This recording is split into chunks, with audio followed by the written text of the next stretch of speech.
felt even here in Kenya, sites from Parliament, presence of Parliament. His Excellency, the President, is already within this space, and anytime now he is expected to come into the chambers of the National Assembly where this speech will be delivered. It is a joint sitting of the National Assembly and the Senate. However, it is being conducted in compliance with the Ministry of Health regulations as far as containing the spread of the novel coronavirus is concerned, and therefore they're quite it will be quite a small gathering by all standards, just about 114 members inside the chambers. 10 others are spread outside the chambers at the lounges within Parliament, that is the National Assembly lounge. There is also another lounge at the Senate. There are tents that have been put up within the presence of Parliament where members of the National Assembly and the Senate who have not found space within the chambers can follow proceedings from. This address is in compliance with the Constitution of Kenya, Article 132, that requires the President to address a special sitting of Parliament every year and report in an address to the nation all measures taken and progress achieved in realization of the national values. These national values are enshrined in Article 10 of the Constitution of Kenya, and I will briefly state them. And these speak to patriotism, national unity, sharing and devolution of power, the rule of law, democracy, participation of the people, human dignity, equity, social justice, inclusiveness, equality, human rights, non-discrimination, and protection of the marginalized, good governance, integrity, transparency, accountability, and sustainable development. As it is the tradition, the head of state in this State of the Nation address is expected to address or highlight a number of issues that are of national interest. And so just to give you a brief rundown, the only item on the order paper this afternoon is this very special joint sitting. And so what we will have is a procession into the National Assembly of the President, accompanied by the speakers of both houses. We shall have convocation by the Speaker of the Senate and the Speaker of the National Assembly, and who will then thereafter as host hand over proceedings to His Excellency the President to make his speech. After that speech, both speakers will adjourn sittings, and being a Thursday, that means plenary sessions shall be resuming next Tuesday. Another item that is supposed to be considered this afternoon is the launch of the bilingual version of the National Assembly Standing Orders. This exercise will be conducted at the Parliamentary Courtyard. You will remember that the bilingual version, that is the English and Kiswahili versions of the National Assembly Standing Orders, were launched in Parliament in October last year. And so today, His Excellency the President will be officiating the state launch of that document.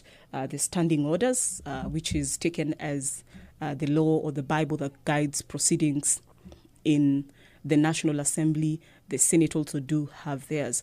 Members of the National Assembly and the Senate there are just engaging, catching up. The Honorable Dama Lekina, Senator Narok County, donning cultural attire. You will remember that this is something new. And of course, during these times, we are experiencing a new normal. And he did have a similar outfit on Tuesday during Senate proceedings. And that particular outfit was given the thumbs up by none other than the Speaker of the Senate, Honorable Kenneth Lusaka. And so that will be the reason he is wearing that Maasai cultural attire. This is a broadcast made possible by the Parliamentary Broadcasting Unit in conjunction with the Kenya Broadcasting Corporation.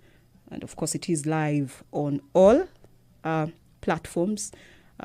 You will this afternoon by at least giving the status as per the national or government outlook. So far, we have 65,804 cases of coronavirus reported in the country. The death toll is on the rise at 1,180 as per statistics released by the Ministry of Health yesterday, that is Wednesday, the 11th of November 2020. So far, 2,148 health workers have succumbed to the virus in the line of duty. And so this is quite an issue. It is a global matter, and one that has cascaded down to Kenya, which is really feeling its impact, an impact that has stretched to all sectors of the economy. And we expect the president to highlight that this afternoon. Just a brief of what he spoke to last year. It was on the 4th of April 2019 in this very chambers. The head of state at that time lauded the success of devolution and all the players involved in making sure devolved units in the country are working.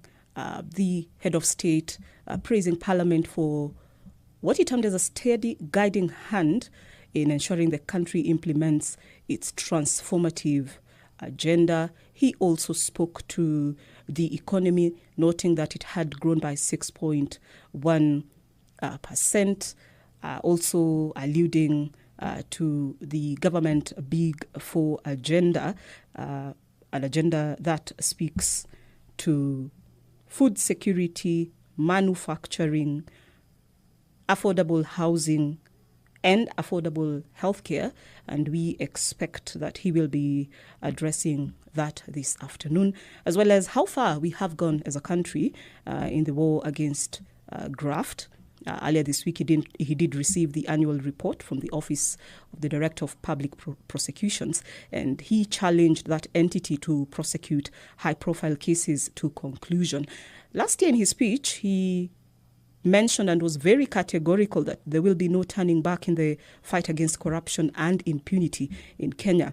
The president saying there will be no sacred cows, no compromise, and that the fight against corruption was a fight for the soul of the nation. The security of the country is another matter that we expect him to address this afternoon. Last year, he alluded to a strong national security, saying the response to external and transnational security threats is enhanced and has been determined by reforms to immigration systems and the strengthening of border security and their management. And so we expect to hear what more has been done. Of course, another area that Kenyans are anticipating is the Building Bridges initiative. There is that new report that was released a fortnight ago, and a public launch done at the Bomas of Kenya. Debate is still ongoing over that particular matter, and we will be waiting to hear from the head of state. As you can see, there are a number of invited guests. We've just seen that interaction there by the Deputy President, Honorable Dr. William Ruto, former Premier Raila Odinga there, Wiper Party leader Kalonzo Musyoka. On your screens now, the head of state, His Excellency President Uhuru Kenyatta, accompanied by the Speaker of the National Assembly, Justin Muturi, and the Speaker of the Senate, Kenneth Lusaka. They are coming into the chambers so that the program can get underway this afternoon. A live broadcast brought to you by the Parliamentary Broadcasting Unit in conjunction with the Kenya Broadcasting Corporation.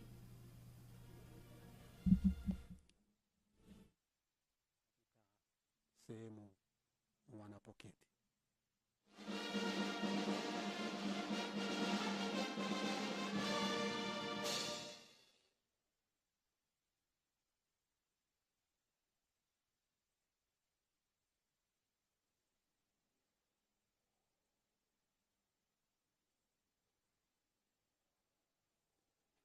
Naam, rais ameelekezwa katika sehemu wanapoketi, lakini pia maspika wa mabunge hayo mawili wametia saini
Let us pray.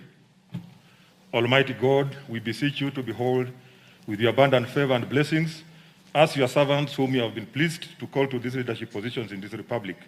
We seek guidance to treat and consider all matters that shall come under our deliberation in so just and faithful a manner as to enhance the peace, prosperity, and welfare of our country and of those whose interests you have committed to our charge. Amen.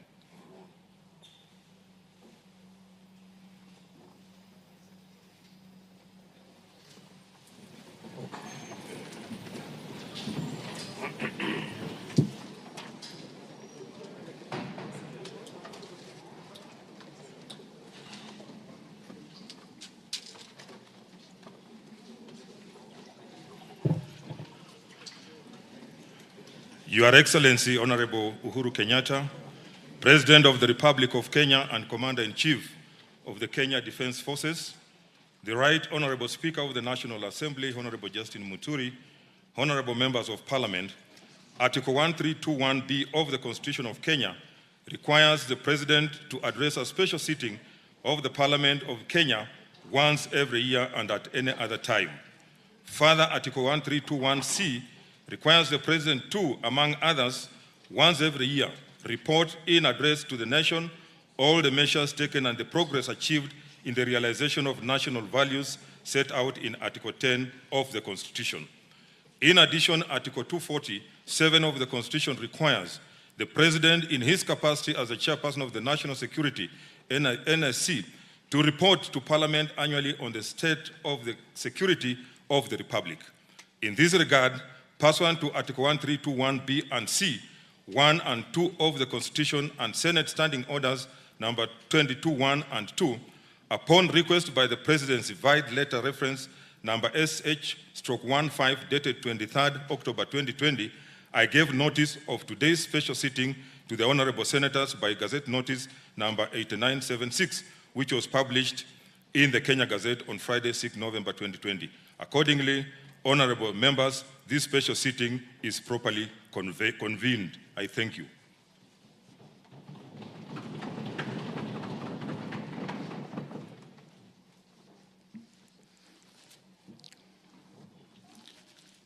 Your Excellency, the Honorable Uhuru Kenyatta, CGH, President of the Republic of Kenya and Commander-in-Chief of Kenya Defense Forces, the Right Honorable Speaker of the Senate, Ken Saka, Honorable Members of Parliament,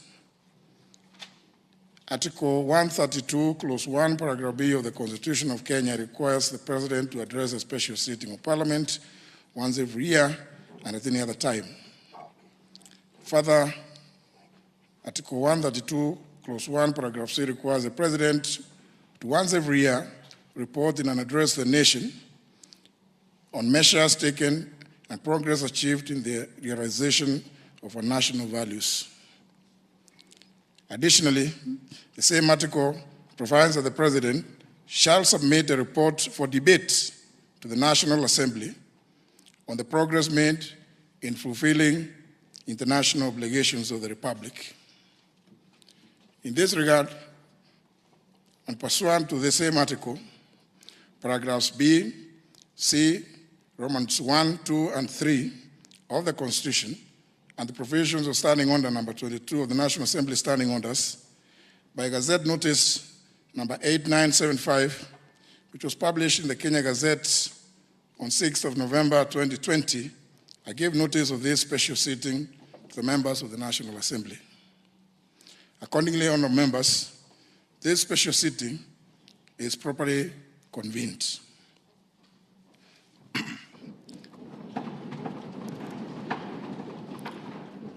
Your Excellency, allow me, in the usual parliamentary practice, to recognize some key invited guests with us here today.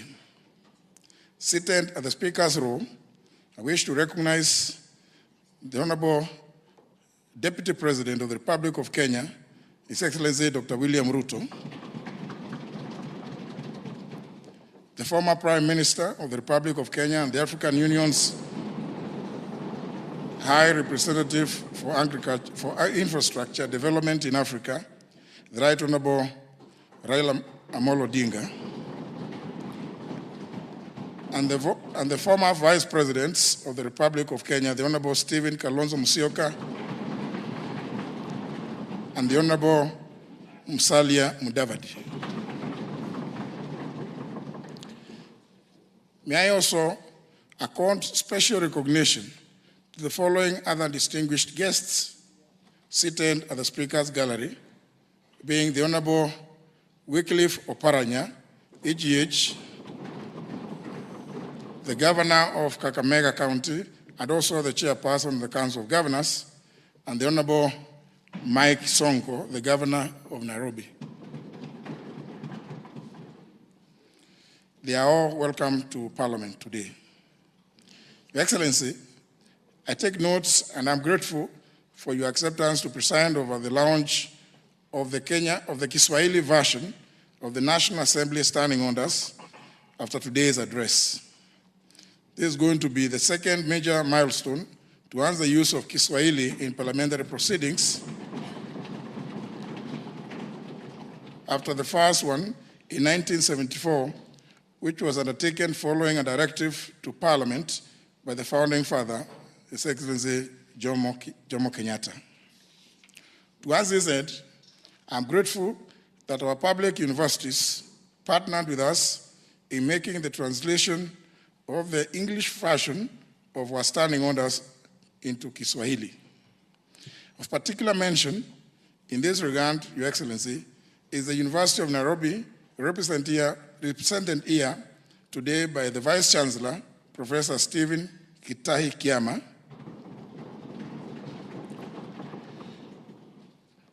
and Kenyatta University, represented by the Vice Chancellor, Professor Paul Wainaina, and Moi University, represented today by the Vice Chancellor, Professor Isaac Kosgei. I acknowledge their presence. Your Excellency, accompanying the Vice Chancellors are the following Kiswahili experts who deserve special mention because they worked directly with the National Assembly team to make possible the translation of our standing orders to Kiswahili. They are Professor Mwangi Irihe, Professor Kitula Kingei, Professor Sierra Momanyi, Dr. Robert Oduori, Dr. Miriam Osore, Dr. James Michira,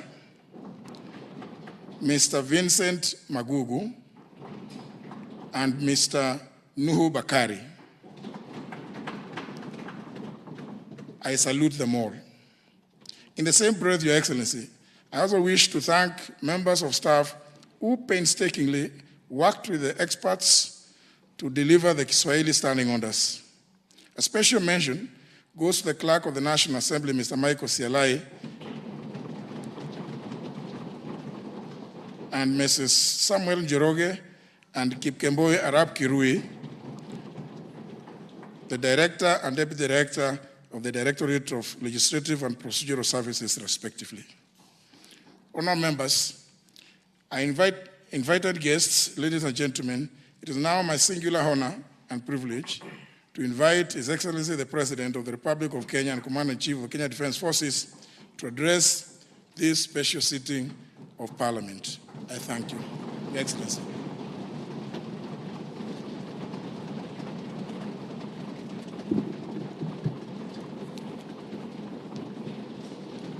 Asanteni sana.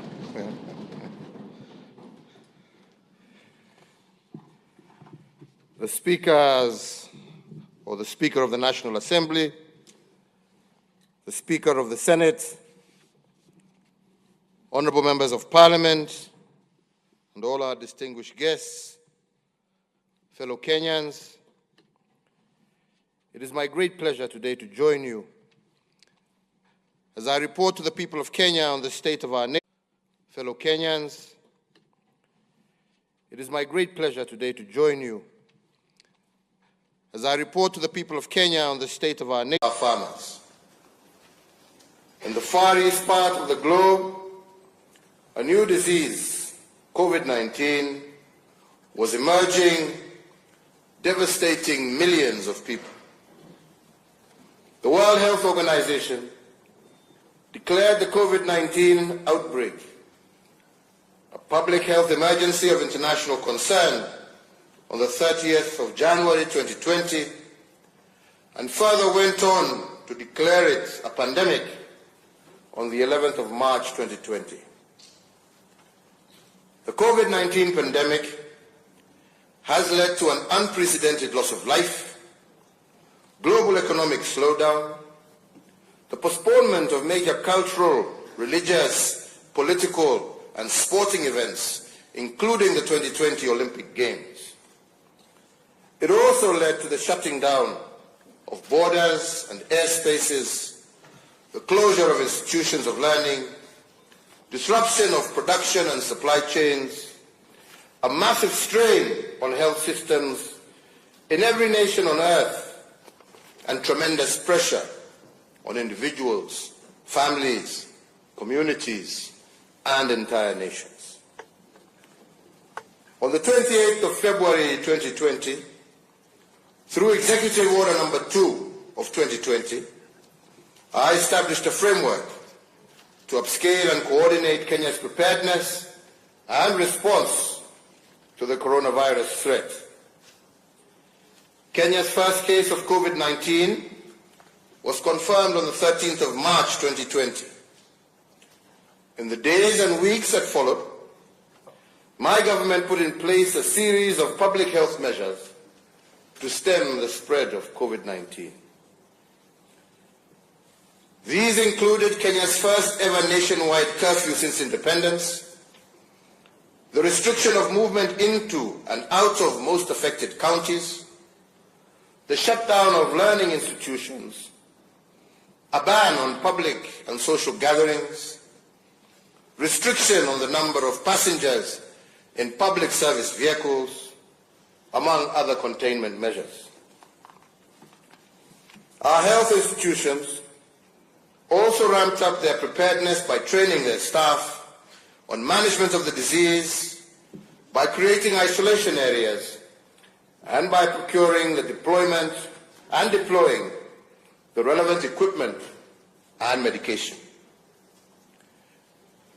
Despite these commendable efforts, as of this morning, Thursday, the 12th of November 2020, we have reported a total of 66,723 confirmed cases of COVID-19 in our country, and sadly, also a total of 1,203 deaths since this tragedy fell upon us, out of which we can say that 23 persons succumbed to the disease over the last 24 hours. Our hearts go out to the families who have lost loved ones to coronavirus. Our thoughts and prayers are with those who are undergoing isolation or treatment with respect to this disease, and we wish them a quick recovery, a quick and complete recovery. Honorable speakers, honorable members, I would like at this juncture to request all of you to rise on your feet and join me in observing a minute of silence in honor of the memory of 1,289 Kenyans who have succumbed to this deadly disease.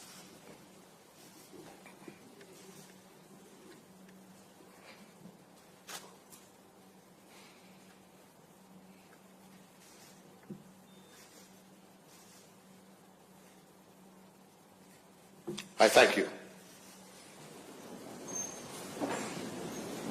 Honorable speakers,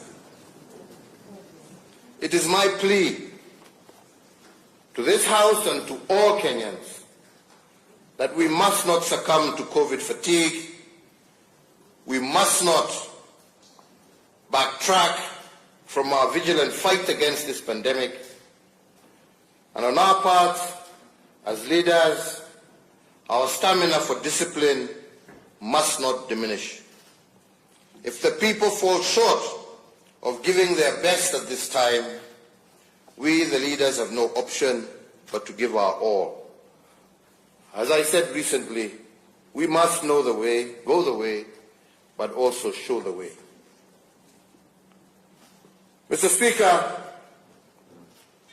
we also once again honor and commend all our frontline health workers across the country, and we shall forever be grateful for their service under tremendous strain and challenging conditions.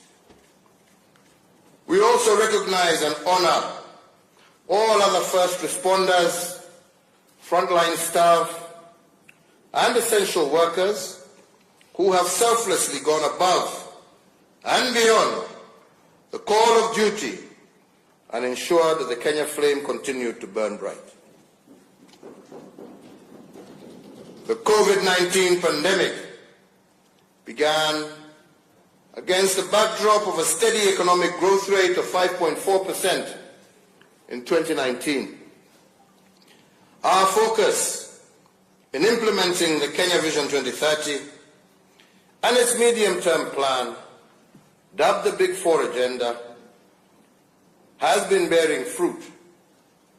As a result, most of the major economic sectors evidenced impressive growth last year, including manufacturing, agriculture, tourism, and financial services.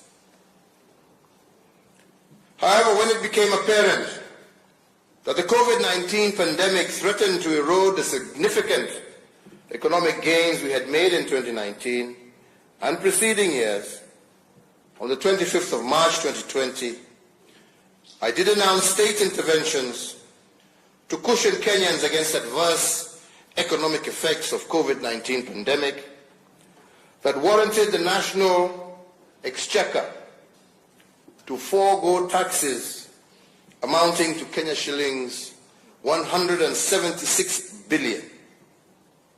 These tax measures included the temporary suspension of the listing with the credit reference bureaus of any person, micro, small and medium enterprise, and corporate entities whose loan accounts had fallen overdue or was in arrears. 2, the immediate reduction of VAT from 16% to 14%. 3, 100% tax relief for all persons earning up to Kenya shillings 24,000. 4. Reduction of pay as you earn from 30% to 25%. 5.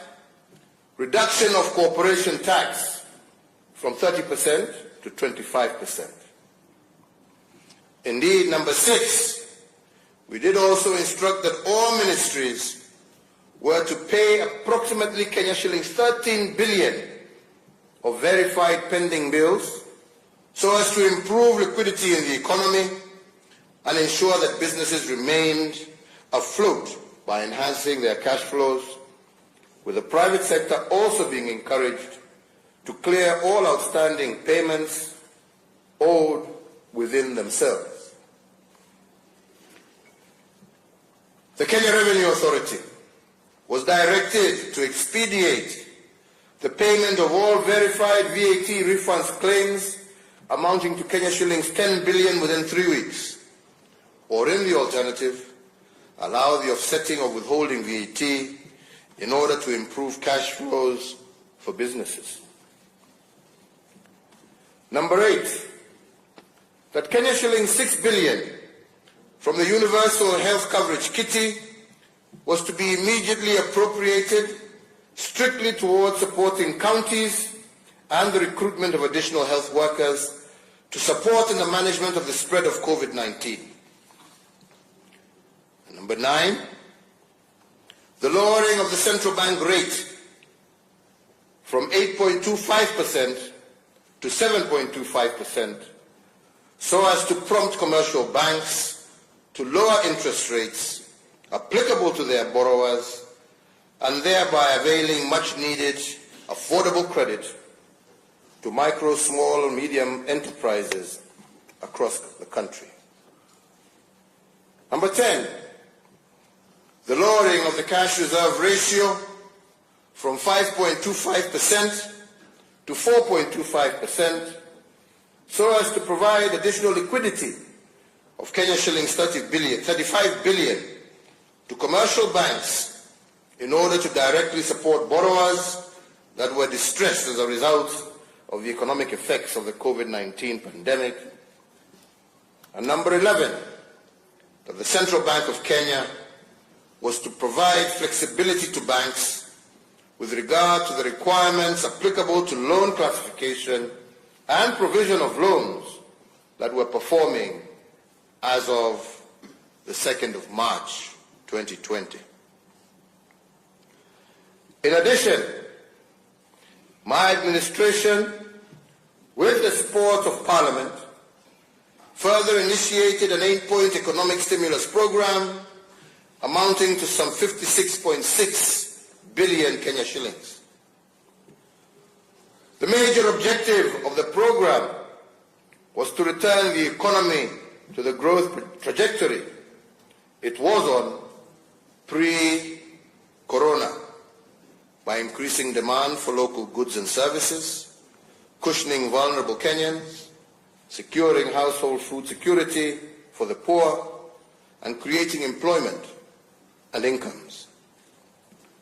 More importantly, the program sought to enhance liquidity in support of the business sector, particularly micro and small enterprises.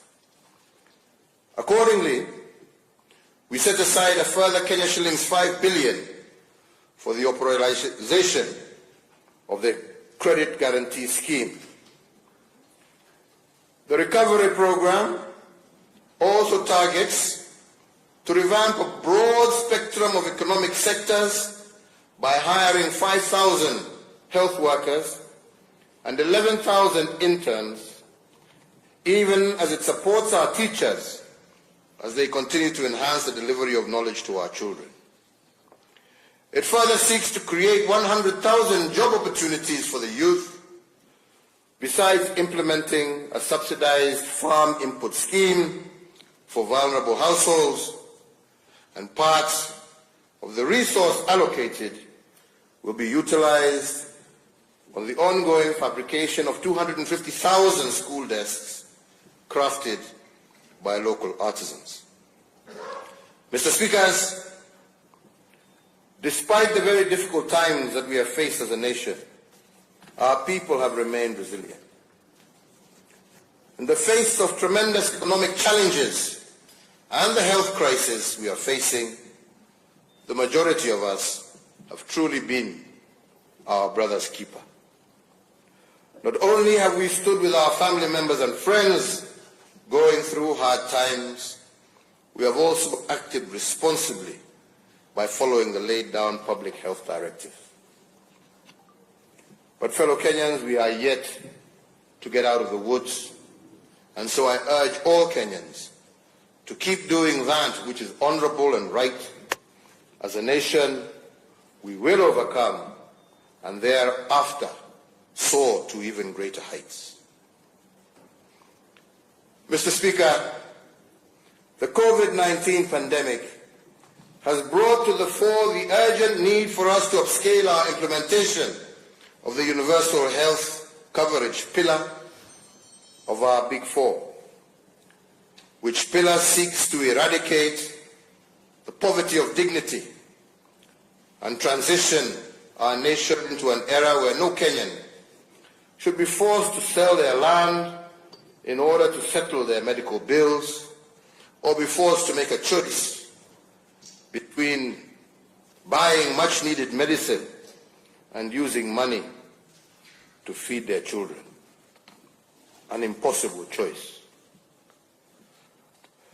Last year, I informed Parliament that the national government, in partnership with the county governments, was piloting the universal healthcare program in the counties of Nyeri, Machakos, Kisumu, and Isiolo, in preparation for a rollout nationwide.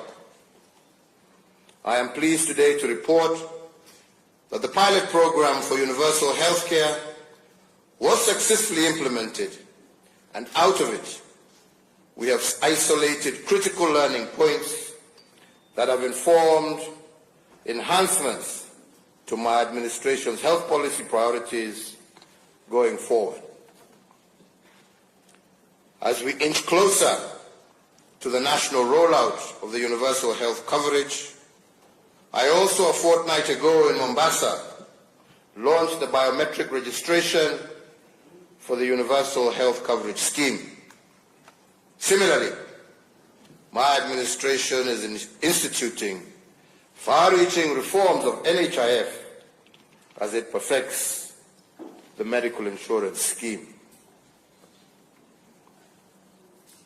Honourable Members of Parliament, it is notable too that there has been a phenomenal increase in mental illness across the country and indeed around the world, which has caused serious national distress and anguish in our families. As a government that cares, I have established an office in the Ministry of Health with the full responsibility of spearheading our national response to this latest disruption to our social order and our nation's wellness. To institutionalize this initiative, I have issued an executive order establishing an ultra-modern national mental health hospital and also elevated Mathare National Teaching Referral Hospital as a semi-autonomous specialized hospital, and I shall be looking to this House to support in the funding of this facility. The East Africa's premier mental health facility will be established to offer training, research in psychiatry, specialized psychiatric services, forensic psychiatric services, child and adolescent mental services, and substance abuse related and addictive disorders treatment and rehabilitation services. Challenges to our public health notwithstanding, I am confident that in partnership with the county governments, we are on course to realize the aspirations that we have of universal health coverage for all.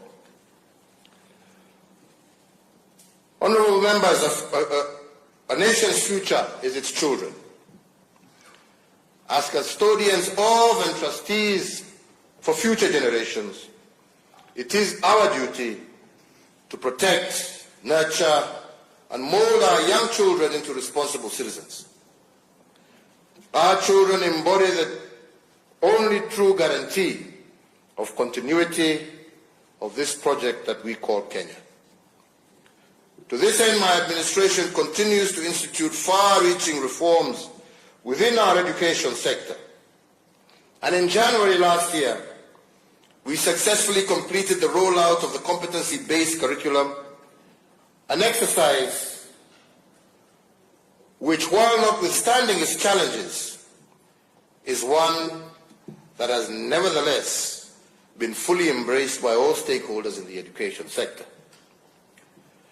As at the end of 2019 calendar year, we had been able to achieve a textbook-to-pupil ratio of 1:1 for grades 1 to 3. I assure this distinguished sitting that the journey to replace the 844 system with a new fit-for-purpose curricula is well underway, and refinements are being undertaken in the course of implementation.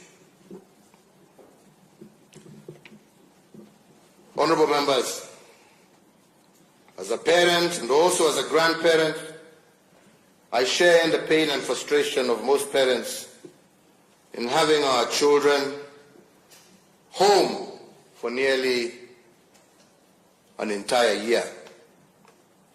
However, as a responsible government, we put the health and safety of the children as the paramount consideration. The gradual and phased reopening of schools that began with the examination classes is being carefully monitored at all levels so as to ensure that our young Kenyans are safe and secure as they continue preparing for their national examinations.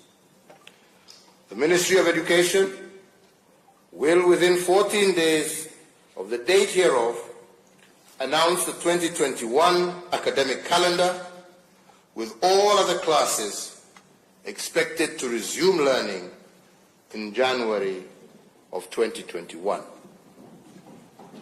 Still on the subject of our basic education, I made a commitment to the nation during my last State of the Nation address that no child should be left behind, meaning that no child be denied their right to access education.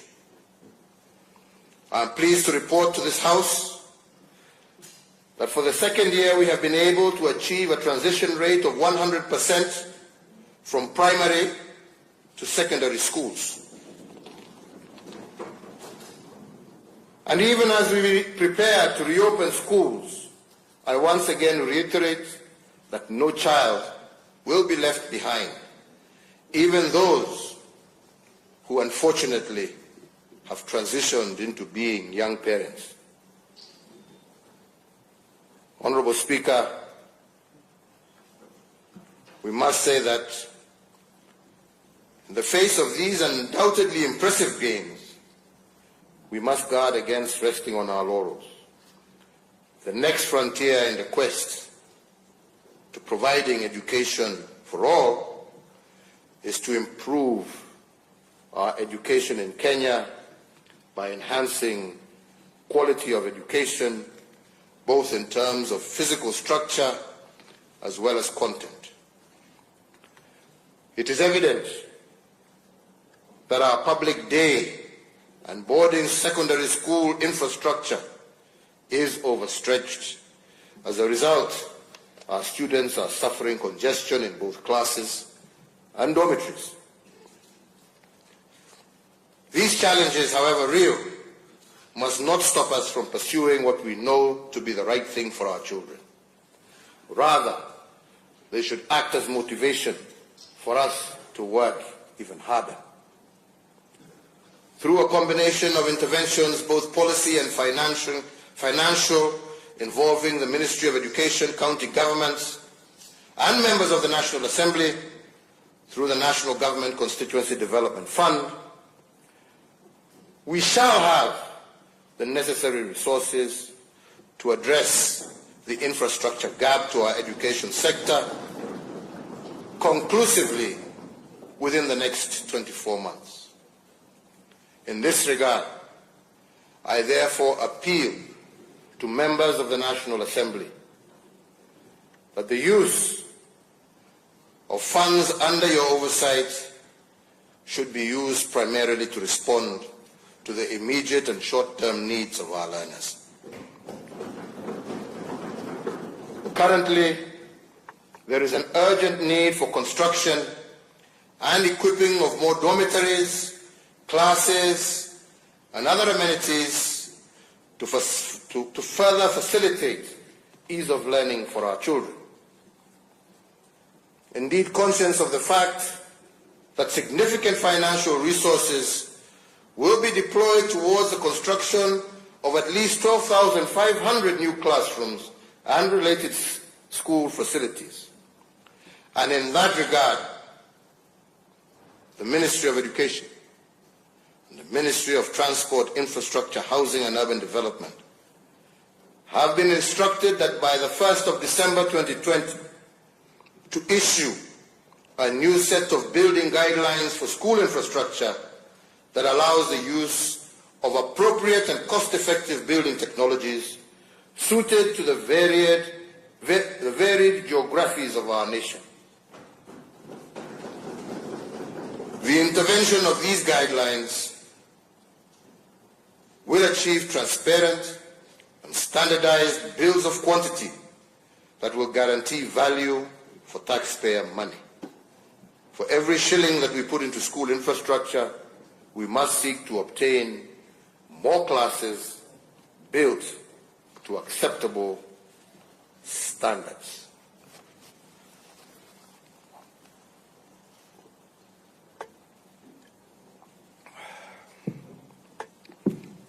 Fellow Kenyans, honorable members, Mr. Speakers, on the state of our economic development at Article 132, read with Article 10 of our Constitution, I am required to report to Parliament on a wide array of economic, social, and relational achievements.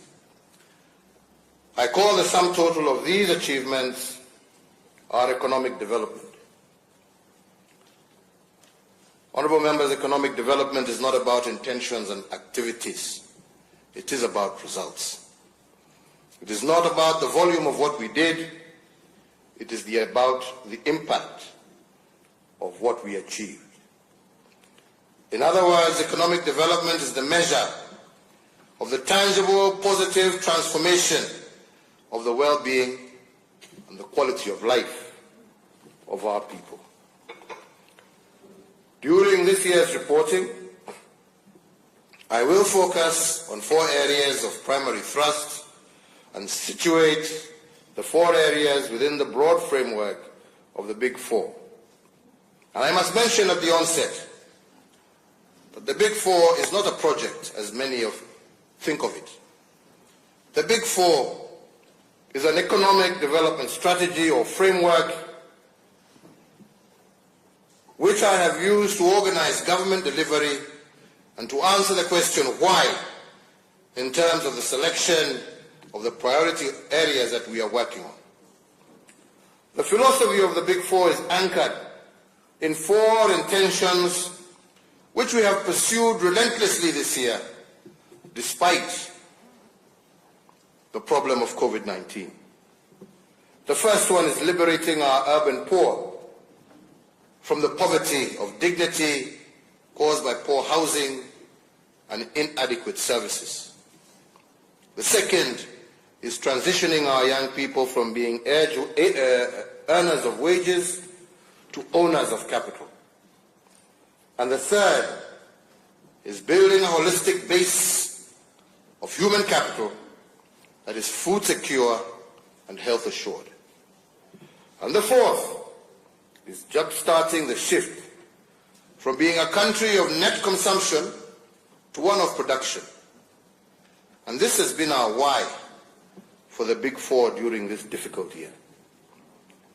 Let me begin my report to you by discussing the poverty of dignity visited upon our urban poor. Indeed, it is a shame that almost 60 years after independence, a majority of our urban dwellers live in a dignity-poor environment. Their sanitary conditions are inhumane, their habitations are deplorable, and our intention is to reverse this. And the Nairobi Metropolitan Service is a pilot project that has been successful in rolling back the frontiers of this urban indignity. The other intervention we have engaged in is that of affordable housing under the Big Four. And my administration's pilot project at Park Road, Nairobi, is the first beacon on this journey that was delivered ahead of schedule and within budget. We have also concluded the successful incorporation and capitalization of the Kenya Mortgage Refinance Corporation. This corporation will improve mortgage affordability, increase the number of qualifying borrowers, and result in the expansion of the primary mortgage market and home ownership in Kenya, while also deepening the capital markets through large-scale, medium to long-time refinance options.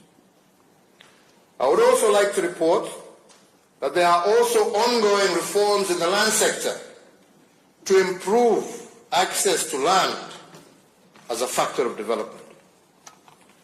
Towards further promoting and sustaining Kenya's national development, the National Land Titling Program continues apace. During my administration and over the last 7 years, 4.5 million new titles have been issued since 2013, as compared to 6 million titles issued from 1963 to the year 2013. These are not mere abstract statistics, honorable members.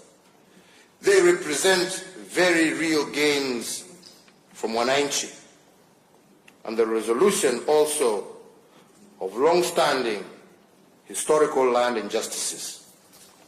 For example, just last week in Samburu County, only 2,000 group ranches were titled by the preceding administrations. But up to early this month, my government has issued over 10,000 new titles in Samburu County, and by January of next year, we are on course to have issued a further 15,000 title deeds. Honorable members,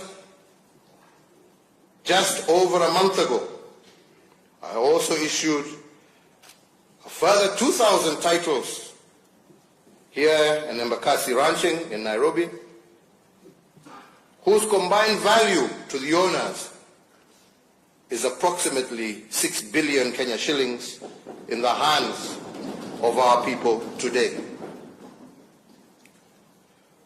So, honorable members, to restore fully the sanctity of title, we are also digitizing all the land records across the Republic. This national endeavor is anchored under the National Land Information Management System, and the system is designed to enhance security of land records, improve accessibility, and also dramatically reduce the cost of land transactions. I call on all stakeholders and in particular the Law Society of Kenya, to embrace and support this positive transformation that removes land information management in Kenya from its current 19th century system and standards to those that are more appropriate to the 21st century. Other reforms in this sector include the formulation of the Sectional Properties Bill to bring legal clarity to the ownership of sectional properties. The bill is in its final stages before introduction to this esteemed House. My prayer to you, honorable members, is that we may pass this bill that will allow millions of Kenyans access mortgage and credit for their apartments and smaller dwellings, and to create greater equity for all our people. Honorable members, let me underscore that eradicating the poverty of dignity is not just about securing tenure and dignified habitations. The poverty of youth dignity is also one of the areas that we have focused on. Youth pessimism and fatalism can also be turned to patriotism. If youth are liberated from the poverty of dignity, we have worked hard to give youth self-esteem and a sense of purpose.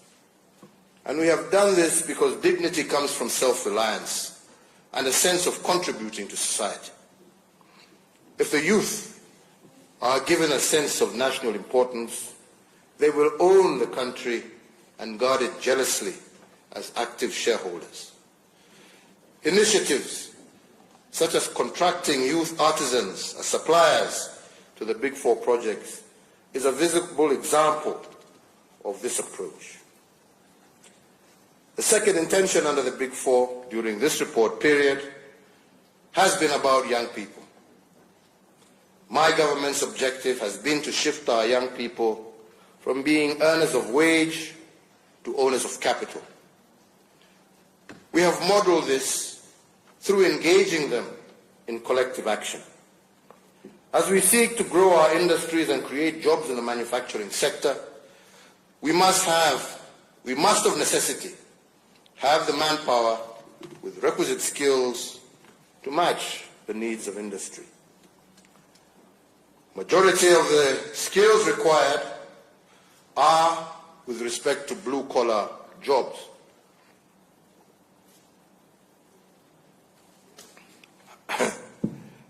To blue-collar jobs that need young men and women who understand the basics of the digital economy and who have the capacity to deploy both knowledge and ingenuity as they seek to solve practical problems.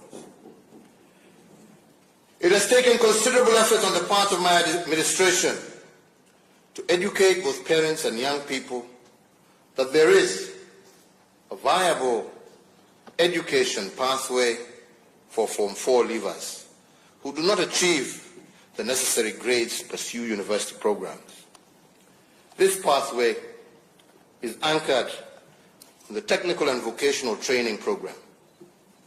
Today I'm proud to report that we have so far enrolled 430,598 students in 182 technical and vocational training colleges across the country. The curricula for these institutions has been developed in partnership with industry stakeholders in varied sectors of our economy, ranging from the automotive industry, oil and gas, maritime and shipping, to agro-processing.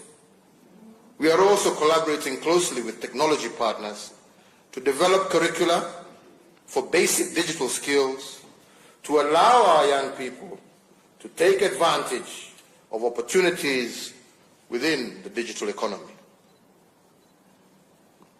Indeed, barely a month ago, I launched a border-border scheme meant to bring together 1.4 million riders in that sector who actively support 5.2 million families across the country. What I told them was that in aggregate, these riders make a total of Kenya shillings 357 billion every year, which is more than the total disbursements that we make to 47 counties through the National Exchequer, which presently stands at Kenya shillings 316 billion annually. And what I told them with these statistics in mind, it is clear that border riders can come together and become owners of capital and holders of major investments. We are encouraging them to engage in saving schemes and to work together in order to create a capital base that will enable them to own petrol stations, border assembly factories, and other investments that can transform their lives. Shifting our youth to become owners of capital also requires us to develop productive capabilities that move from the rudimentary to the complex operations. This is partly why we have revived Rivertex as a producer of textiles and a consumer of locally produced cotton.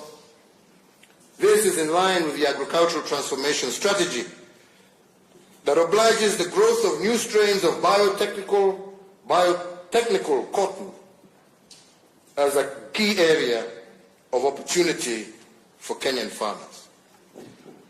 The manufacturing pillar of the Big Four also aims to provide training ground for our young people to acquire skills and to replicate these in light industries. The third intention under the Big Four during this reporting period has been to develop a holistic human capital base. Our intention here has been to expand our health infrastructure and to guarantee that the individual is free from want and free from fear. Similarly, and in support of the holistic individual, I would like to report that measures aimed at achieving food security are already in place. The implementation, for example, of the agricultural sector transformation and growth strategy is well underway, and we have also successfully reformed the agricultural input subsidy program. If we can achieve this intention of developing a holistic human capital base, then we will increase our national productivity and enhance our economic development. The fourth intention of the Big Four under this year's economic development program agenda is the commencement of the journey from being a country of net consumers to a country of net producers.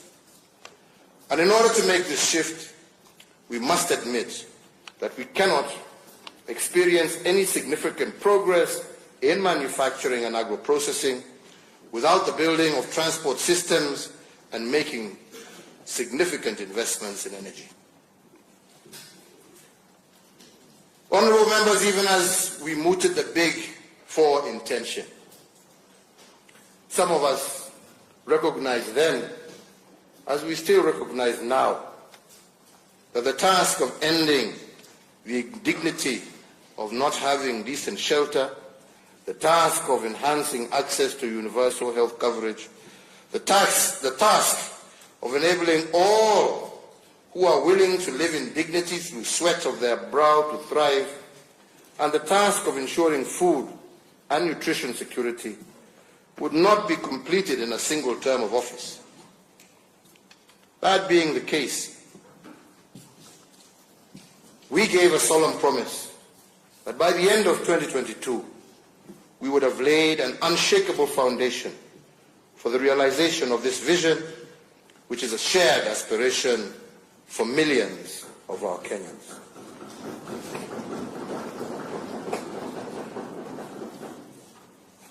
As an enabler to the Big Four agenda, my government will continue to roll out seminal programs in response to the needs of businesses, both large and small.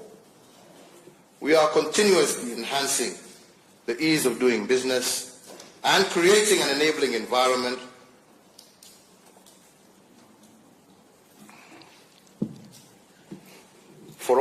enterprises to thrive. Earlier this week, I commissioned a transit shed at the Kenya Railway 2 years of their operations, effective March of this year. We have also waived the presumptive tax requirement for all new businesses. These two initiatives and others within our Ease of Doing program will now be aggressively rolled out nationwide as we endeavor to make it easier for both local and international investors to set up, operate, and expand their businesses. And our endeavor is to make Kenya the best country on the continent in doing business by the year 2022. And for this, I seek the support not just of this House, but also of our 47 county governments. As we continue to create an enabling environment for our enterprises to thrive, we are also enhancing connectivity in the country through ports, road and rail. In respect to key national trunk roads, the construction of the Nairobi Expressway project continues apace, and just last month, I witnessed the signing of Africa's largest public-private partnership funded project, the Nairobi-Mau Summit Expressway. These are milestones which will have significant impact on the economy by decongesting Nairobi's gateways on the part of the expressway project and by opening up the economies of increasing connectivity in Western, Rift Valley and Central Kenya on the part of the Nairobi-Mau Summit project. Honourable members, with regards ports and bridges, the Lamu Port Berth 1 is now complete and the focus has shifted to bringing it into full operation for transshipment cargo. My administration is also now in the final stages of installing the Likoni Floating Bridge, an 824-meter long bridge costing 1.9 billion that will be the first automated floating bridge in Kenya. The Likoni Floating Bridge will help to decongest ferry transport at the Likoni Channel in the context of the COVID-19 safety concerns and beyond by providing a safe pedestrian connectivity from Liwatoni on Mombasa Island to Ras Bofu on the Likoni mainline site. Further, the Kisumu Port rehabilitation works are ongoing and the new port is now, as we speak, already processing fuel products to Uganda. On our railways 2 days ago, I commissioned the Nairobi Commuter Railway upgrades, which is set to dramatically change the public transport experience in Nairobi and across the metropolitan area. Additionally, we are undertaking rehabilitation of the meter gauge railway line along various routes.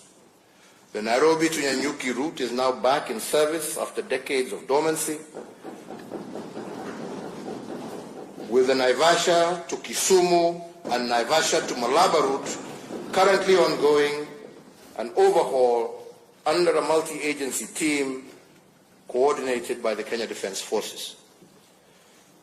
With regard to the energy sector, the last mile connectivity program crossed the 7.2 million household connections mark that the country is proceeding well towards our aspiration of 100% universal electricity access by 2022.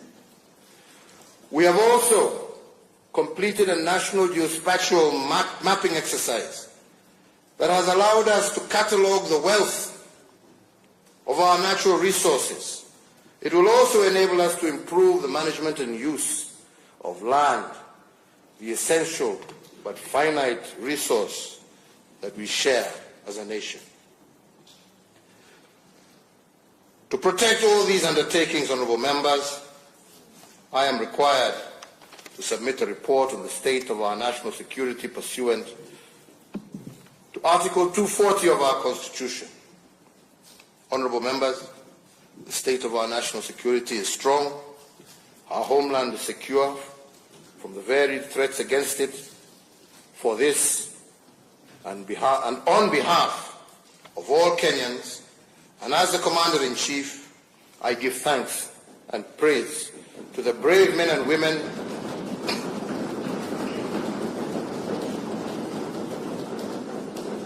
of our security services.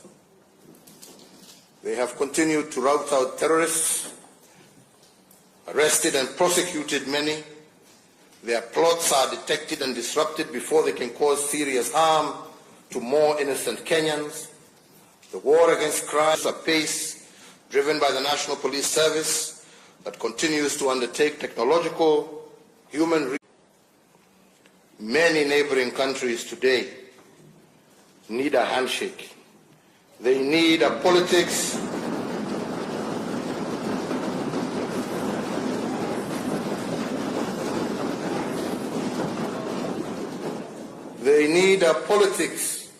in which competition is not turned into enmity and war. They need political leaders focused on including the young and desperate, not inciting them to revolt against their country and their elders.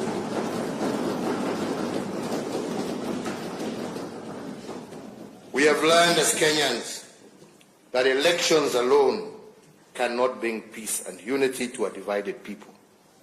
For that, leaders must reach out to each other and build bridges over turbulent waters to allow the people to cross into safety and prosperity. Our state of national security will remain strong as long as we practice inclusive and sober politics.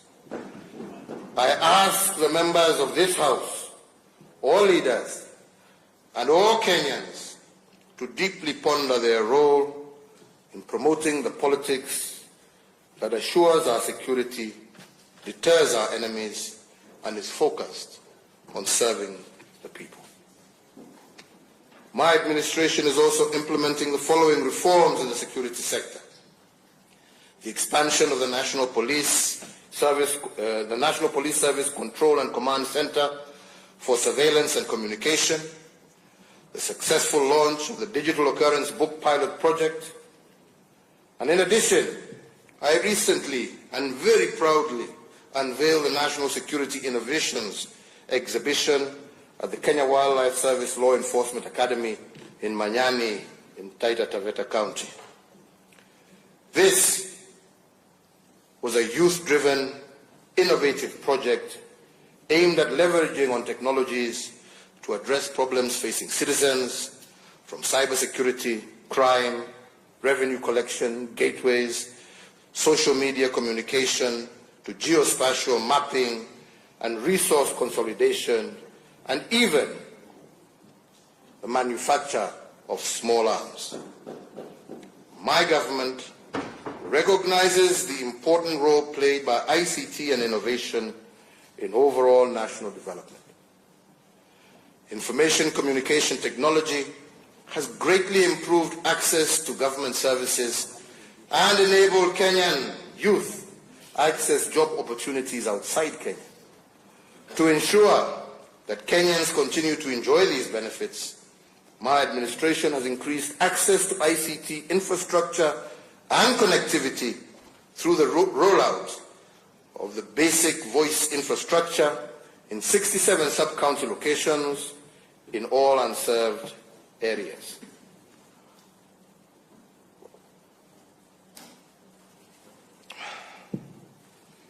To improve access to information and e-government services, my administration has also established 135 constituency innovation hubs across the country. Honourable Speakers, as part of my functions as President, I am also requested to submit a report for debate in the National Assembly on the progress made in fulfilling the international obligations of the Republic. At the end of this address, I will indeed submit this report to this House. However, some of the key achievements of that report are worth mentioning in this State of the Nation address.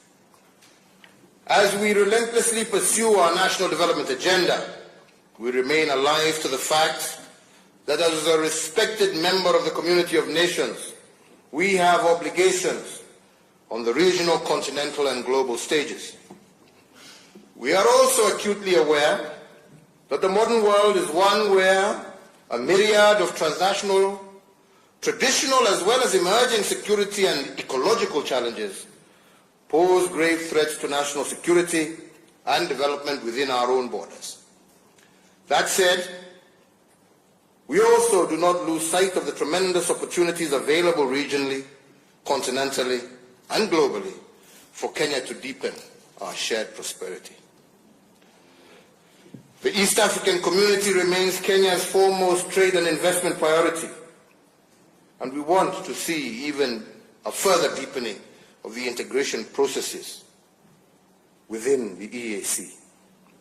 Our people will reap the benefits of shared prosperity, and I look forward to working closely with all our neighbors to increase our exports within the East African community. And I am happy to note that indeed, in 2019, our exports to the East African community jumped to a 6-year high. As we join the ranks with our brothers within the African continent, in March of 2018, Kenya and Ghana were the first countries to not only sign but also to ratify the landmark agreement creating the African Continental Free Trade Area. And once again, honorable members, I thank you for your support in making that happen. This agreement brings the 54 African nations under one common market with a population of 1.2 billion and a combined gross domestic product of more than $3 trillion US. Indeed, as a champion of Africa's integration, I am elated that this agreement has officially entered into force and became operational on the 1st of July of this year.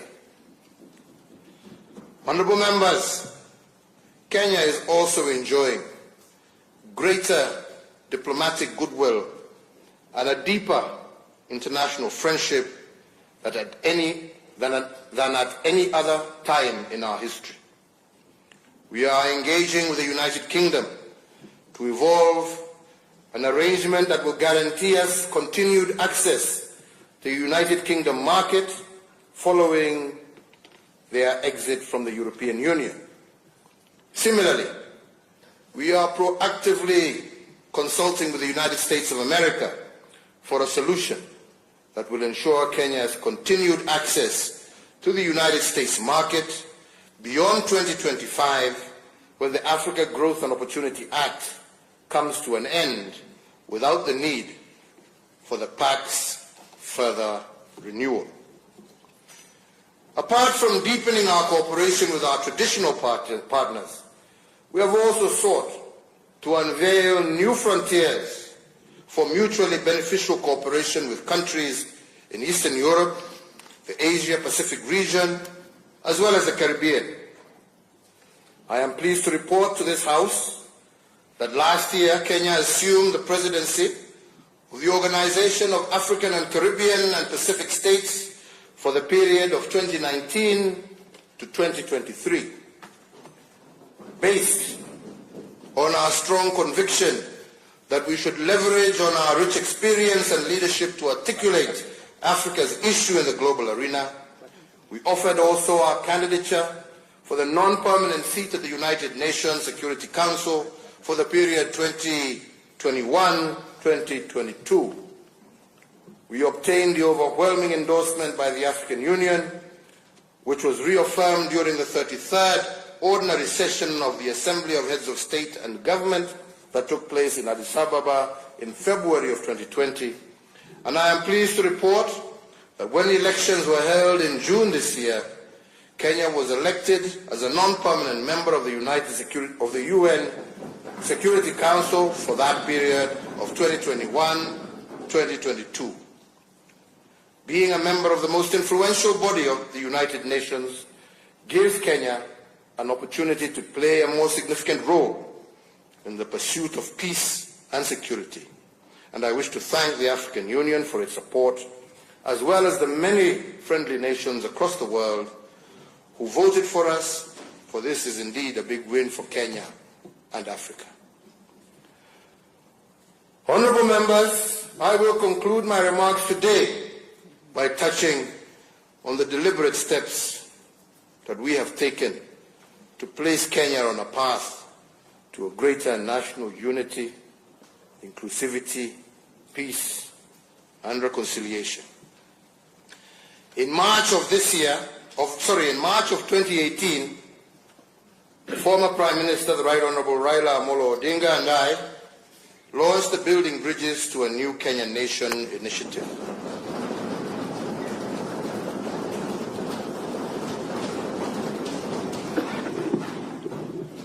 To support the same, in May of 2018, we established the Building Bridges to Unity Advisory Task Force. And this task force has now completed its work and submitted its report, a report which has elicited great public debate. The report extensively evaluates our national challenges and makes robust and comprehensive practical recommendations to address them. Indeed, as we progress to the next phase of this, I urge all Kenyans to constructively consider the recommendations therein.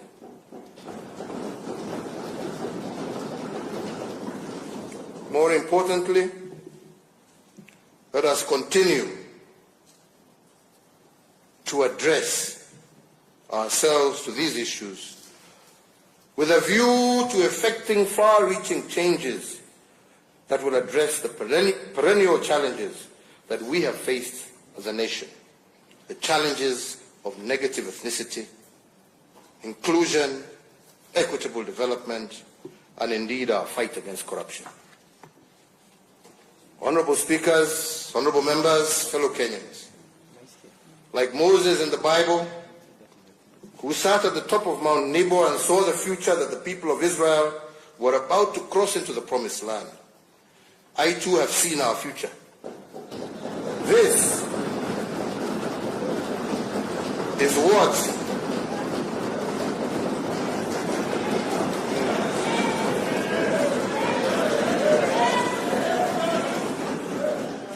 fellow Kenyans, is what our future looks like. A Kenya where no one will ascend to a high public office on account of their tribe. A Kenya where no capable person will wallow in poverty because of poor governance. A Kenya where our potential as a people will be exploited for the greatness of our nation. A Kenya where we will all share equitably in this prosperity and will wallow in poverty because of poor governance. A Kenya where our potential as a people will be exploited for the greatness of our nation. A Kenya where we will all share equitably in this prosperity of our nation. I believe our future is bright